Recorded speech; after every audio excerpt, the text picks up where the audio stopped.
Il est 7h à Chelsea, vous nous recevez sur 102.5 RFM Matin, le premier journal, ou le premier grand journal de la matinée. Il est présenté par Ismaël Camara. Bonjour. Bonjour Lisa. Passons au titre. Mouvement d'humeur du SAMES, le gouvernement s'ouvre au dialogue. Il rencontre ce matin le syndicat autonome des médecins du Sénégal. Autre rencontre au sommet, celle entre les ex-employés d'Aman Sénégal et le gouvernement. Ces employés réclament leur dû qui s'élève à 3 milliards. Après la pluie, c'est le sale temps à Dakar et dans les régions. Conséquence, les pouvoirs publics ont du mal à résoudre les problèmes d'inondation. La cause, l'indiscipline de quelques citoyens. Lutte contre les inondations, l'État déroule sa feuille de route pour une meilleure coordination des actions. Le gouvernement va bientôt entamer des visites dans les différents départements du pays. Point complet dans le focus du jour. Incident à l'UCAD, Mamadou Diop Decroix est catégorique. Il déclare que l'emprisonnement de certains étudiants montre l'impuissance du régime en place. Le leader du Front patriotique pour la défense de la République était en tournée à Fatika. Lisa. À suivre toujours dans ce 7h la page des sports avec Charti Diagne. Le dossier culture, il est signé aujourd'hui. Ismaël Adramé Koli, et n'oubliez pas la revue de presse qui mettra un terme à ce 7h. Il sera présenté par Mohamed Salimouba. Merci de suivre le journal.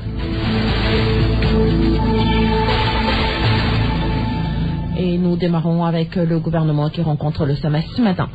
Le syndicat autonome des médecins du Sénégal compte observer une nouvelle grève de 72 heures à partir de mercredi. Mais avant cela, la rencontre de ce matin sera décisive. Les médecins réclament la réintégration de leurs collègues licenciés, mais aussi le respect des accords signés avec le gouvernement en 2014. Une autre rencontre prévue aujourd'hui, celle entre les ex-travailleurs de Aman Sénégal et le gouvernement. Les agents de la défense société de nettoiement sont en grève de la faim depuis mercredi dernier. Ils réclament le paiement de leurs droits estimés à plus de 3 milliards de francs CFA. Vous écoutez le journal dans RFM Matin et c'est une bonne idée.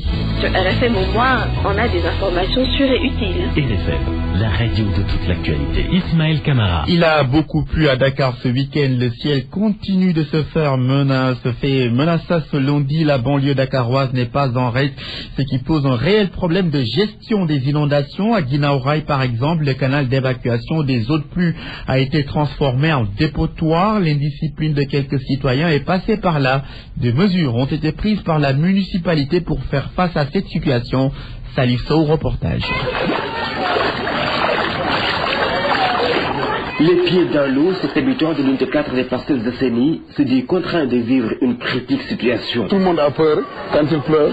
On n'a pas les moyens de traverser l'eau. On est contraint, même avec nos tenues correctes, de marcher sur l'eau stagnante. Non loin de lui, à l'unité 3, juste derrière le cinéma, là-bas, les maisons qui ceinturent l'aire de jeu ont fini d'être prises en otage par les eaux pluviales qui se sont mélangées aux eaux usées.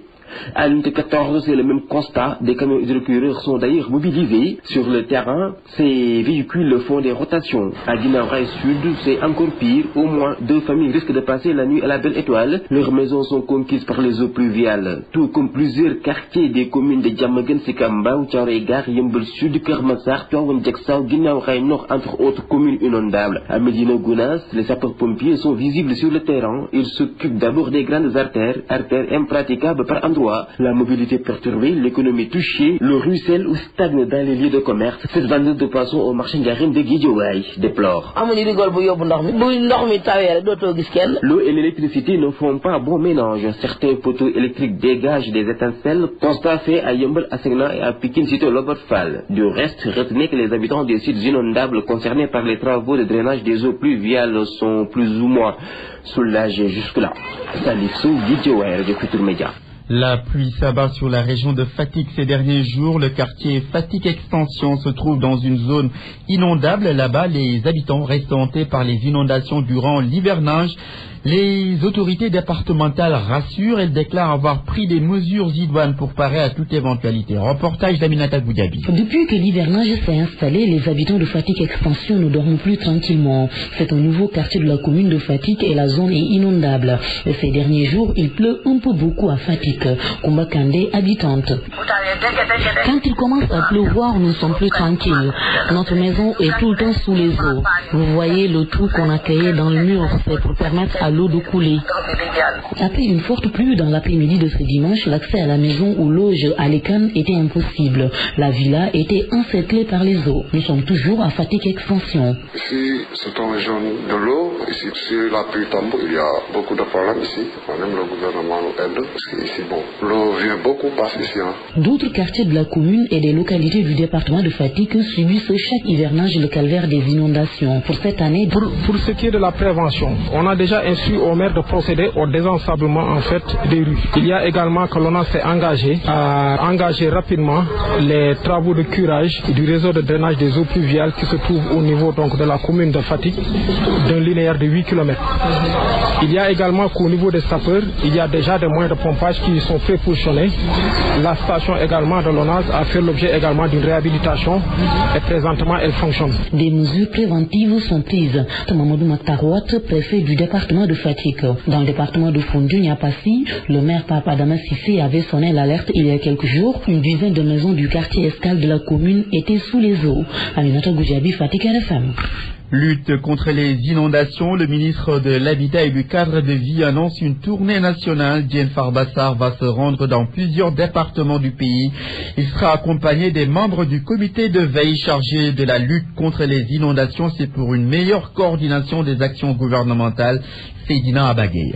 Le comité de veille chargé de la lutte contre les inondations s'est réuni au ministère de l'Habitat et du Cadre de Vie pour faire le diagnostic de la situation. Le commandant Mohamed Diaw de la Brigade nationale des sapeurs-pompiers indique qu'ils sont à pied d'œuvre. Présentement, nous avons tous nos éléments sur le terrain, je veux dire dans tout le pays, que ce soit dans les régions et à Dakar. Ils sont sur le terrain depuis presque plus d'un mois, depuis le début des mois, sont entrés en opération dans le cadre des inondations. Amadou Chimer Diallo, chargé de projet dans la lutte contre les inondations, affirme que la situation est sous contrôle. Depuis ce matin donc, nous sommes sur le terrain, nous avons été faire l'état des lieux, en passant par tous les départements. Effectivement, d'une manière globale, les ouvrages se sont bien comportés. Cependant, quand même, il reste quelques points où nous avons connu quand même quelques petites difficultés. Le ministre Diène Farbassar, quant à lui, note une évolution positive grâce aux efforts du gouvernement. Il faut dire que ce que nous avons vu cette année est différent de ce qu'on voyait jadis, les dernières années. Si on fait une analyse différentielle, 18 milliards ont été injectés entre 1960 et 2012. En 2012 et maintenant, le président Macky Sall a injecté plus de 110 milliards dans l'assainissement. Des pas significatifs ont été réalisés dans l'assainissement. C'est pourquoi, aujourd'hui, je dis que vraiment les difficultés ont été atténuées, ont été aplaties. En attendant des solutions définitives, les populations sont déjà sous les eaux alors que l'hivernage ne fait que commencer. RFM, la radio de toute l'actualité. Le leader du Front patriotique pour la défense de la République revient sur la détention d'étudiants, une situation qui découle des incidents survenus à l'UCAD lors de la visite du chef de l'État. Pour Mamadou Diop Decroix, cela démontre la faiblesse du régime de Macky Sall. Il était en tournée nationale à Fatick. Ses propos sont recueillis par Aminata Goudiabi. Macky Sall et ceux qui le conseillent pensent qu'en mettant les jeunes en prison, ils vont montrer que l'État est fort. Non, c'est une faiblesse qu'ils sont en train de prouver. Parce que quand vous avez la force publique, vous pouvez mettre les gens en prison.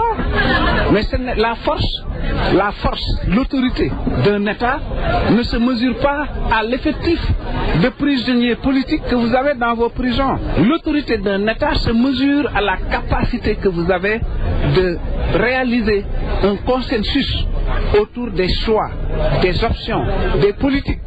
Si vous n'avez pas le consensus, aussi, ça se mesure à votre dimension de démocrate pour permettre à votre opposition mais de s'opposer de façon républicaine. C'est ce que nous demandons. Apparemment, ils ne sont pas dans les dispositions pour le comprendre, mais nous, notre fonction, notre mission, notre rôle, c'est d'assumer notre posture d'opposant et évidemment d'en tirer toutes les conséquences. Le cercle des enseignants du Parti socialiste se penche sur les mauvais résultats des examens de fin d'année. D'après cette structure, la responsabilité de tous les acteurs du système éducatif est engagée. Ses membres estiment que ces derniers doivent davantage s'impliquer pour redresser le système éducatif. Une idée que partage Silei Gorbalsi de Éducation pour tous à Watiam. À qui la faute? Les résultats du baccalauréat 2015 ont été catastrophiques. Ceux du BFM n'ont pas été meilleurs. Une situation que les défenseurs de l'éducation expliquent. Silei Gorbalsi est le président de la coalition nationale Éducation pour tous. Il y a d'abord le problème du quantum horaire qui n'est pas respecté du fait des grèves récurrentes au niveau dans le système scolaire. Et ensuite, il y a aussi le manque de professeurs, d'enseignants d'une manière générale. Aussi manque un déficit aussi de formation de ces professeurs. Il y a aussi des manuels qui sont insuffisants dans certains établissements. Il y a aussi le nombre élevé d'élèves parfois dans certaines classes. Il juge les décisions des assises de l'éducation aptes à régler ces difficultés, mais pour Elhaj Modougueye du cercle des enseignants du Parti socialiste, l'implication de l'ensemble des acteurs est nécessaire. Il faudrait que tous les acteurs mettent la main à la pâte. L'État manifeste sa réelle volonté de le ménager au bon effort pour que l'école retrouve son lustre d'antan. Il y a également d'autres acteurs comme les enseignants. Il va falloir qu'ils fassent montre encore de beaucoup plus de responsabilité pour essayer de voir par quelles voies et moyens est-ce qu'on peut revendiquer tout en essayant de sauvegarder les intérêts des apprenants. Il y a également d'autres acteurs comme les élèves en tant que tels, mais également les parents. L'école sénégalaise, autrefois exemplaire, perd son équilibre, secoué par des problèmes répétitifs selon ses défenseurs. Il souhaite que le système retrouve son lustre d'antan, car le temps n'attend pas. Merci Awakam. La délimitation des communes ne devrait plus poser problème à Podor. Le conseil départemental a pris de bonnes résolutions sur la question. Décision annoncée lors de la session d'évaluation du premier semestre 2015. Celle-ci a révélé que la coopération décentralisée a permis aux populations de bénéficier de plusieurs projets. La matérialisation des limites entre collectivités locales dans le département de Podor est un sérieux problème. La plupart des anciennes communes ont leur zone de culture dans le terroir des ex-communautés rurales, une question complexe qui pourrait même être source de conflits si l'on y prend garde. Le conseil départemental de Podor alors prend les devants. Mamadou Dia est son président. Au Fouta, le problème foncier est un problème difficile, sensible, donc il faut l'aborder avec beaucoup de tact et beaucoup de diplomatie. Il faut faire aussi de l'anticipation et de la prévention des conflits un credo, de manière à permettre aux gens de vivre dans les meilleures conditions. Il appartient à l'avenir peut-être de regarder la délimitation et permettre d'exploiter toutes ces terres qui sont actuellement en jachère. Le conseil départemental, lors de sa première année d'exercice, a mis un accent tout particulier sur la coopération décentralisée. Plusieurs projets et programmes acquis dans ce cadre sont présentement déroulés au profit des populations. Pour aider au développement du département de Podor, c'est à ce titre que nous avons conclu un certain nombre de conventions qui vont dans le sens de l'amélioration du développement économique de Podor, du bien-être des populations et d'aller vers une émergence même du département de Podor. Entre autres projets, il y a également celui qui tarde encore à se matérialiser, c'est celui de la construction du lycée environnemental à Mbumba. Richard Toll, c'est le dernier effet. En plus bref, cette découverte macabre à Saint-Louis, un corps sans vie pendu à un arbre a été trouvé dans l'enceinte de l'école Makodounia de Ndiolofène. La piste du suicide est privilégiée en attendant les résultats de l'enquête.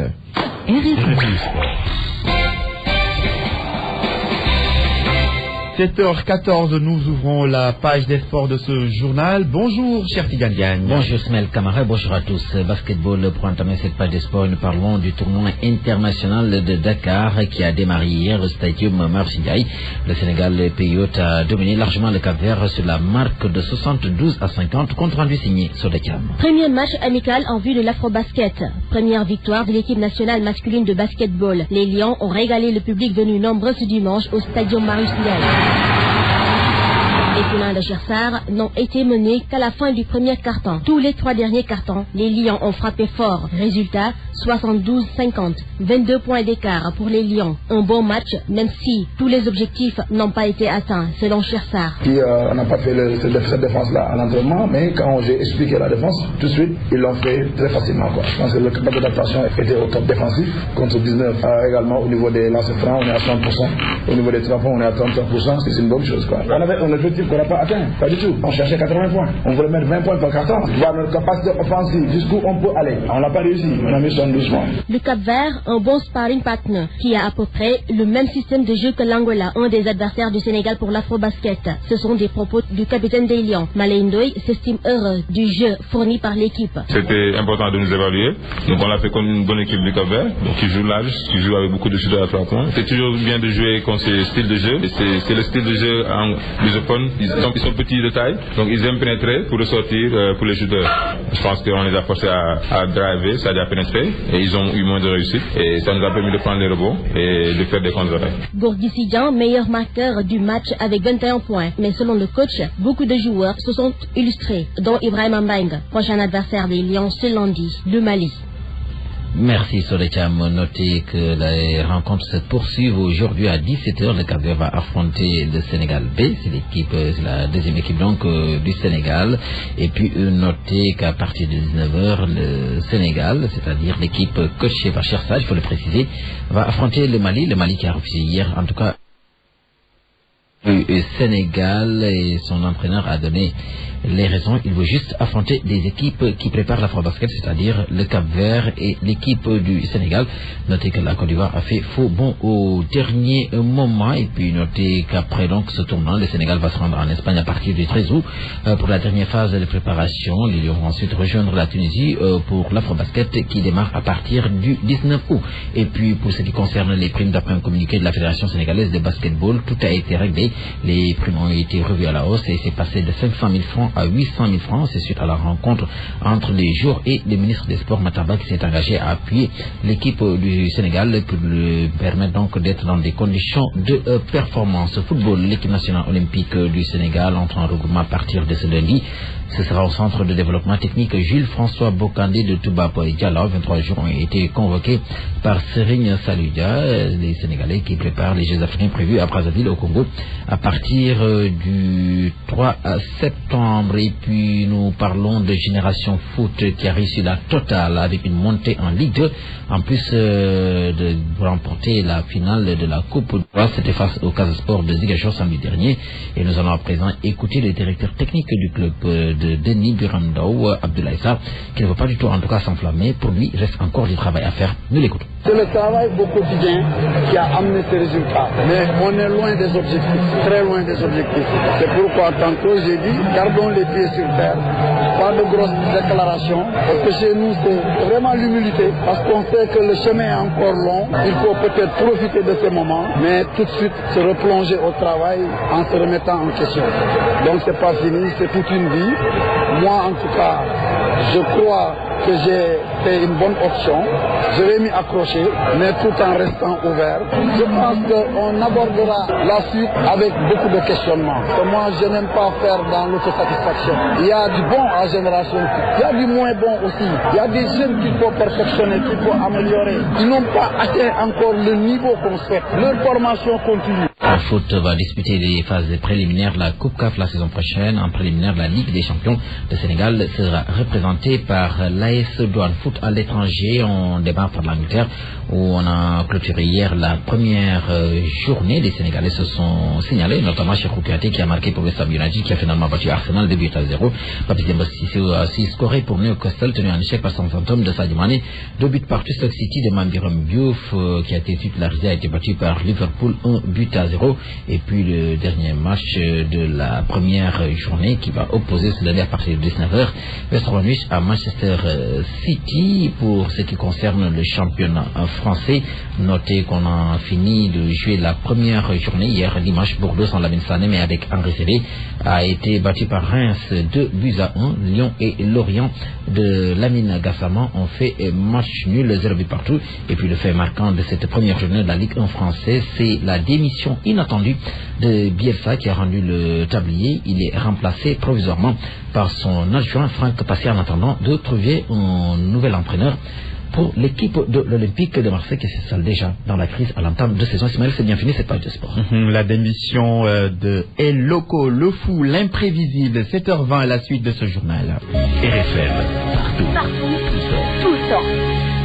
Le dossier culture porte sur le pardon dans la culture africaine. C'est le thème du livre Le pardon, une folie libératrice, un ouvrage du professeur en théologie Wilfrid Okanboa. La cérémonie de présentation a enregistré la présence d'intellectuels dossiers signés à Dramé Ismaël Koli. La question du bonheur est une question fondamentale.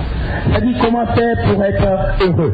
Bonheur et pardon vont de pair. C'est l'enseignement qu'on peut tirer du livre Le pardon, une folie libératrice de Wilfrid Okanboa, docteur en théologie biblique. À l'occasion de l'apparition de son livre, les débatteurs se sont appesantis sur le pardon comme étant une source de béatitude. Pour le sociologue Ibrahim Meng, un des panélistes de la conférence, le pardon est une thérapie, il ne doit pas uniquement se résumer à l'acte. Et c'est dans ces cas précis que cette vertu a sa raison d'être. On peut pardonner dans des circonstances, n'est-ce pas, spécifiques, circonstances où il y a un cycle, n'est-ce pas, de violence qu'on n'arrive pas à arrêter, où les jeux des acteurs n'est pas très clair, n'est-ce pas, les responsabilités ne sont pas définies, identifiées de façon claire et nette.